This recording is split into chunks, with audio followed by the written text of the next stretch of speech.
আসসালামু আলাইকুম ওরহমতুল্লাহি ওবরাকাতু। আমরা ধারাবাহিকভাবে কোরআনুল কারিমের সূরাতুল বাকারা সহিহ শুদ্ধভাবে শিখতেছি। আমরা আজকে শিখব 50 নম্বর আয়াত সহিহ শুদ্ধভাবে ইনশাআল্লাহ। আর যারা আমার চ্যানেল নতুন আছেন তারা অবশ্যই আমার চ্যানেল সাবস্ক্রাইব করবেন, একটু লাইক করবেন। আউযু বিল্লাহি মিনাশ শাইতানির রাজিম। বিসমিল্লাহির রহমানির রহিম।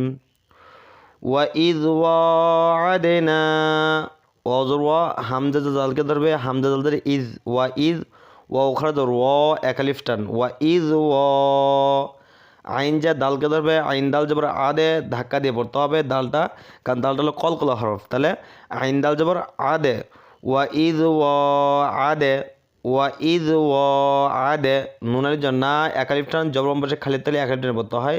তাহলে আমরা বলবো ওয়া ইজ ওয়া'আদনা ওয়া ইজ ওয়া'আদনা। মিমা পেশ মু সিনিয়া খাদ সা তিন আলিফ টান মু এক আলিফ সিন তিন আলিফ, কারণ মিমা পেশ মু মাদ্দে তাবাই পেশে বাম্পার জসমলা ওয়াও, আর এখানে দেখতেছেন সিনিয়া খাদ সা এখানে তিন আলিফ, কারণ দেখুন যে হরফের পর তিন এই যে চিকন চিহ্ন পাওয়া যাবে, আবার যদি লম্বা হামজা পাওয়া যায় সেক্ষেত্রে আমরা সেখানে তিন আলিফ টেনে পড়বো। তাহলে আমরা বলবো মুসা মুসা।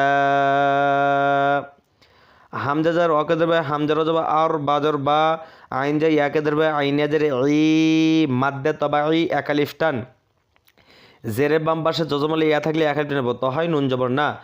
আর বাঈনা আর বাঈনা, লামিয়া জবর লাই লাই, লাম জল্লা তা দুই জবর তাং ইকফা হেকি, যদি তানবিনে পরে সা থাকে সেক্ষেত্রে তানবিনটাকে আমরা লাকে ভিতরে লুকে গুণনা করে পড়বো।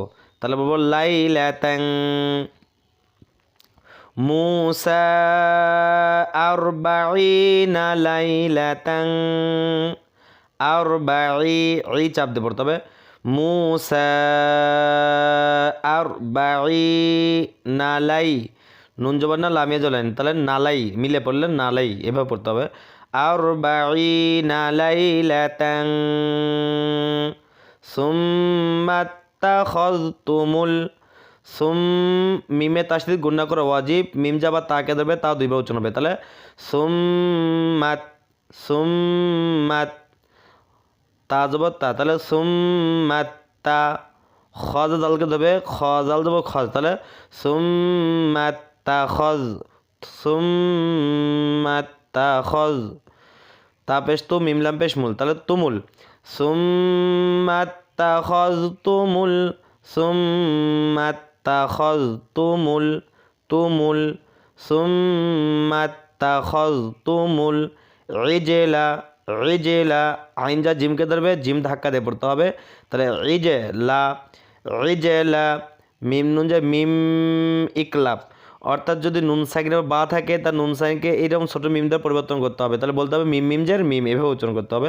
তাহলে মিম বাদিহি ইজলা মিম বাদিহি, বা চাপ দিয়ে পড়তে হবে।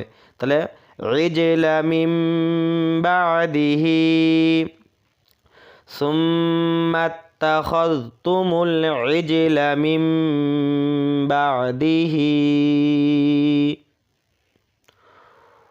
ওয়া আনতুম ওয়া আং, হামজা নুনকে দেবে, নুনের তাসদিদ নুনের উপর জজম রয়েছে, তাহলে নুনটাকে আমরা গুণনা করে পড়বো।